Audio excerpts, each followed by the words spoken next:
We actually have some of the other races here that we can pull up because we've been getting numbers for a council position, number 8. That one has come up, and that's Alexis Mercedes Rink and Rachel Savage. And when we talked to Sandeep on the air in preparation for this a couple of days ago, he was like, "Oh yeah, Rink is going to dominate." And boy, you were not kidding. I mean, she's leading with a wide margin there. Yeah, well, Rachel Savage is a self-proclaimed Trump Republican running in the city of Seattle. That's not, you know, a winning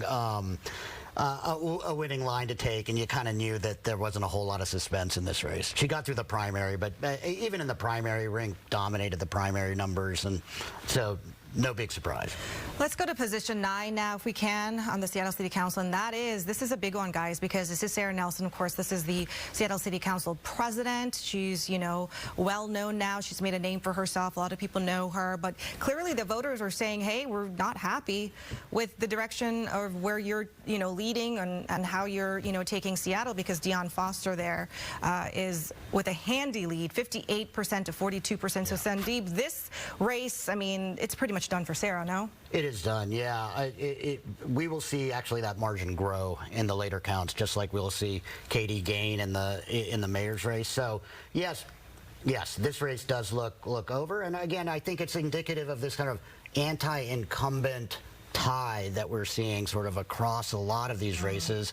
It's one that the mayor's bucking right now. We'll see whether it'll hold up, but in some of these other races you're seeing the outcomes. Right, but you know what's so interesting, and I think I've asked you about this before, but I think it's important to bring up, because these are not, Sarah Nelson is not a Republican. No. She's obviously a Democrat, and some would say that she's moderate, but also some would say that she is more on the left than moderate Democrat. So it's interesting that you say that people were voting against incumbents when they were not for Trump, but yet they're still caught up in this? Well, I do think, you know, that the city council president, Nelson, has been a kind of, you know, a boogeyman for the left in the city, right? That she has been in some long-running fights with folks kind of more on the left side of the spectrum. You've seen folks like The Stranger and other papers sort of really go after Council President Nelson, and so this was quite a polarized race, where you're absolutely right. She's not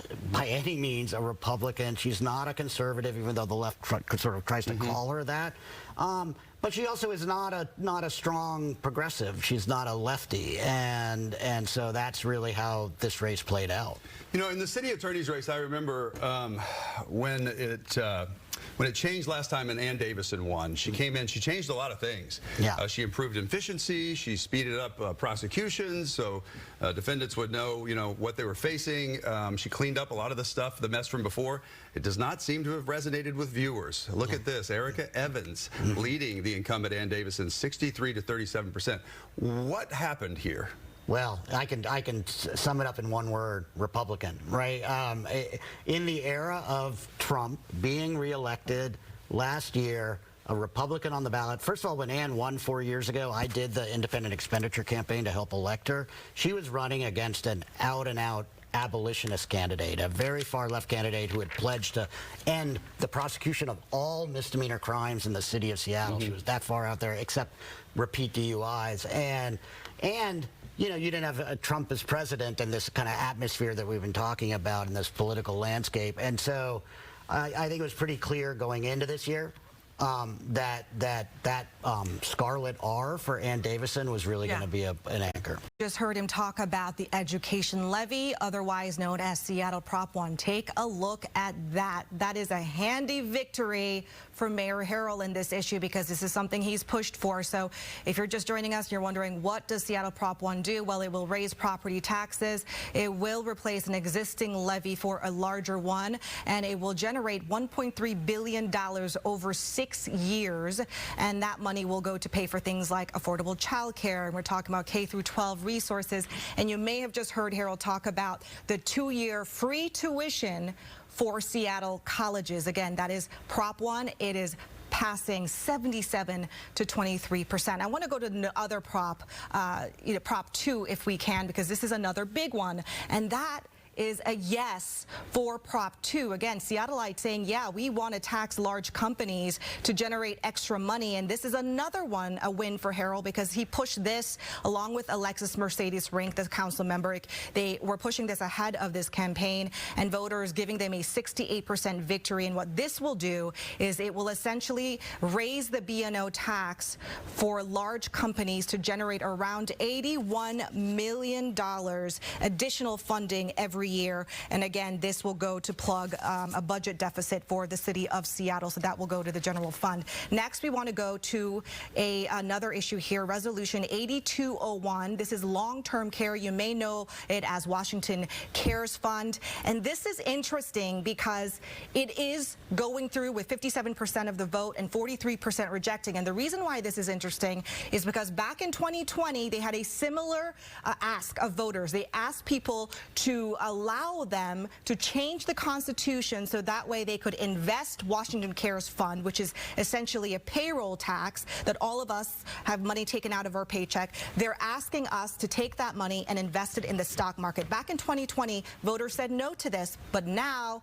second time is the charm here, I guess, because 57% of the vote. Is that just a simple majority, Sandeep, that has to get this, or do they need two-thirds? Okay. Yeah. Yeah. Well, I don't know if they just worded it differently, or people have just have more faith in the stock market now. I'm not sure. I think that the Home Care Workers Union, which has sort of backed, this program from the beginning, really invested a lot of effort and really campaigned hard to pass it this time. Right. They put I got several mail pieces in my mailbox advocating for it. So there wasn't really an organized campaign against it. So they were able to really get out there in front of the voters and sort of convince them to say yes. Real quickly, has Seattle or King County ever had a tax they didn't support? I mean, I can't remember one. Maybe. It has been a long time since we have lost a levy campaign in the city of Seattle. Now, these margins, though, are fat, right? These are big margins, especially when the education levy, the Families Education Preschool and Promise levy, 77%. That's a $1.3 billion levy, which is much bigger than the old version. It is a renewal, but it's much bigger. And yet they're still getting 77% of the vote. So it shows you that there's a lot of support for this kind of investment. Yeah, so you had mentioned, too, that the B&O tax, even before today, you said, yeah, you thought that it was going to pass. That is not a surprise to you. However, I've asked this of Mayor Harrell and I've asked this of Katie Wilson prior to today, and I said, look, if you pass taxes on large companies, right, you saw when the Jumpstart tax went into effect, Amazon left, took some of their positions.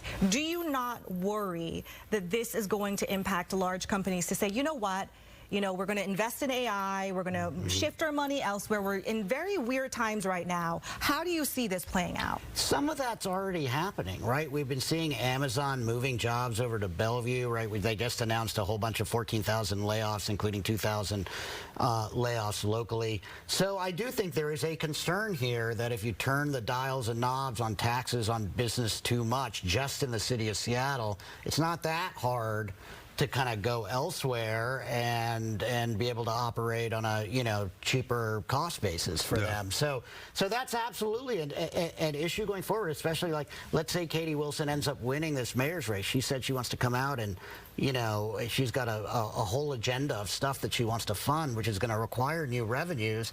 And she's a progressive. She's going to want to do progressive revenues on business. So that will be on top of this. And I think that's going to be an increasing consideration going forward if she wins.